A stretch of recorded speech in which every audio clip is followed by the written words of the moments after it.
وہ خزائن جو ہزاروں سال سے مدفون تھے، اب میں دیتا ہوں اگر کوئی ملے امیدوار، کوئی ملے امیدوار۔ اعوذ باللہ من الشیطان الرجیم، بسم اللہ الرحمن الرحیم۔ ملفوظات سیدنا حضرت اقدس مسیح موعود علیہ الصلوۃ والسلام۔ اخلاق الہیہ۔ حضور علیہ الصلوۃ والسلام فرماتے ہیں، سورہ فاتحہ اسی لیے اللہ تعالیٰ نے پیش کی ہے اور اس میں سب سے پہلی صفت رب العالمین بیان کی ہے، جس میں تمام مخلوقات شامل ہے۔ اسی طرح پر ایک مومن کی ہمدردی کا میدان سب سے پہلے اتنا وسیع ہونا چاہیے کہ تمام چرند پرند اور کل مخلوق اس میں آ جاوے۔ پھر دوسری صفت رحمان کی بیان کی ہے، جس سے یہ سبق ملتا ہے کہ تمام جاندار مخلوق سے ہمدردی خصوصاً کرنی چاہیے۔ اور پھر رحیم میں اپنی نوع سے ہمدردی کا سبق ہے۔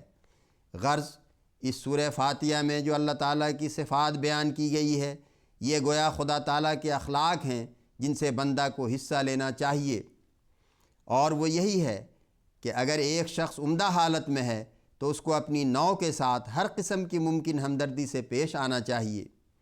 اگر دوسرا شخص جو اس کا رشتہ دار ہے یا عزیز ہے، خواہ کوئی ہے، اس سے بیزاری نہ ظاہر کی جاوے اور اجنبی کی طرح اس سے پیش نہ آئیں، بلکہ ان حقوق کی پرواہ کریں جو اس کے تم پر ہیں۔ اس کو ایک شخص کے ساتھ قرابت ہے اور اس کا کوئی حق ہے تو اس کو پورا کرنا چاہیے۔ حضور فرماتے ہیں، نبی اکرم صلی اللہ علیہ وسلم نے یہاں تک اپنے اخلاق دکھائے ہیں کہ بعض وقت ایک بیٹے کے لحاظ سے جو سچا مسلمان ہے، منافق کا جنازہ پڑھ دیا ہے، بلکہ اپنا مبارک کرتا بھی دے دیا ہے۔ اخلاق کا درست کرنا بڑا مشکل کام ہے۔ جب تک انسان اپنا مطالعہ نہ کرتا رہے، یہ اصلاح نہیں ہوتی۔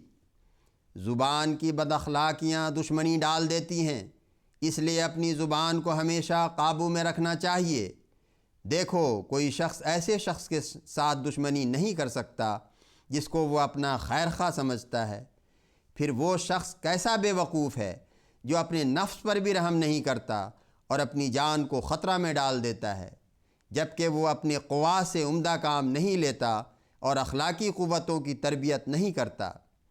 ہر شخص کے ساتھ نرمی اور خوش اخلاقی سے پیش آنا چاہیے، البتہ وہ شخص جو سلسلہ عالیہ یعنی دین اسلام سے علانیہ باہر ہو گیا ہے اور وہ گالیاں نکالتا اور خطرناک دشمنی کرتا ہے، اس کا معاملہ اور ہے۔ جیسے صحابہ رضوان اللہ علیہم کو مشکلات پیش آئے اور اسلام کی توہین انہوں نے اپنے بعض رشتہ داروں سے سنی، تو پھر باوجود تعلقات شدیدہ کے ان کو اسلام مقدم کرنا پڑا۔ اور ایسے واقعات پیش آئے جن میں باپ نے بیٹے کو یا بیٹے نے باپ کو قتل کر دیا۔ اس لیے ضروری ہے کہ مراتب کا لحاظ رکھا جاوے، گر حفظ مراتب نہ کنی زندگی۔ ایک شخص ہے جو اسلام کا سخت دشمن ہے، رسول اللہ صلی اللہ علیہ وسلم کو گالیاں دیتا ہے، وہ اس قابل ہے کہ اس سے بیزاری اور نفرت ظاہر کی جاوے۔ لیکن اگر کوئی شخص اس قسم کا ہو کہ وہ اپنے اعمال میں سست ہے، تو وہ اس قابل ہے کہ اس کے قصور سے درگزر کیا جاوے اور اس سے ان تعلقات پر زد نہ پڑے جو وہ رکھتا ہے۔ جو لوگ بالجہر دشمن ہو گئے ہیں، ان سے رسول اللہ صلی اللہ علیہ وسلم نے دوستی نہیں کی، بلکہ ابو جہل کے سر کٹنے پر سجدہ کیا۔ لیکن جو دوسرے عزیز تھے، جیسے امیر حمزہ رضی اللہ عنہ، جن پر ایک وحشی نے حربہ چلایا تھا، تو باوجود کہ وہ مسلمان تھا، آپ صلی اللہ علیہ وسلم نے فرمایا کہ میری نظر سے الگ چلا جا، کیونکہ وہ قصہ آپ صلی اللہ علیہ وسلم کو یاد آ گیا۔ اس طرح پر دوست دشمن میں پوری تمیز کر لینی چاہیے اور پھر ان سے اعلیٰ قدر مراتب نیکی کرنی چاہیے۔ پھر حضور کمزور بھائیوں کا بار اٹھانے کے تعلق سے نصیحت کرتے ہوئے فرماتے ہیں، اصل بات یہ ہے کہ اندرونی طور پر ساری جماعت ایک درجہ پر نہیں ہوتی، کیا ساری گندم تخم ریزی سے ایک ہی طرح نکل آتی ہے؟ بہت سے دانے ایسے ہوتے ہیں کہ وہ ضائع ہو جاتے ہیں، اور بعض ایسے ہوتے ہیں کہ ان کو چڑیاں کھا جاتی ہیں، بعض کسی اور طرح قابل ثمر نہیں رہتے۔ غرض ان میں سے جو ہونہار ہوتے ہیں ان کو کوئی ضائع نہیں کر سکتا۔ خدا تعالیٰ کے لیے جو جماعت تیار ہوتی ہے وہ بھی کزارعین ہوتی ہے، اسی لیے اس اصول پر اس کی ترقی ضروری ہے۔ پس یہ دستور ہونا چاہیے کہ کمزور بھائیوں کی مدد کی جاوے اور ان کو طاقت دی جاوے۔ یہ کس قدر نامناسب بات ہے کہ دو بھائی ہیں، ایک تیرنا جانتا ہے اور دوسرا نہیں، تو کیا پہلے کا یہ فرض ہونا چاہیے کہ وہ دوسرے کو ڈوبنے سے بچاوے یا اس کو ڈوبنے دے؟ اس کا فرض ہے کہ اس کو غرق ہونے سے بچائے۔ اسی لیے قرآن شریف میں آیا ہے تعاونوا علی البر والتقوی، کمزور بھائیوں کا بار اٹھاؤ، عملی، ایمانی اور مالی کمزوریوں میں بھی شریک ہو جاؤ، بدنی کمزوریوں کا بھی علاج کرو۔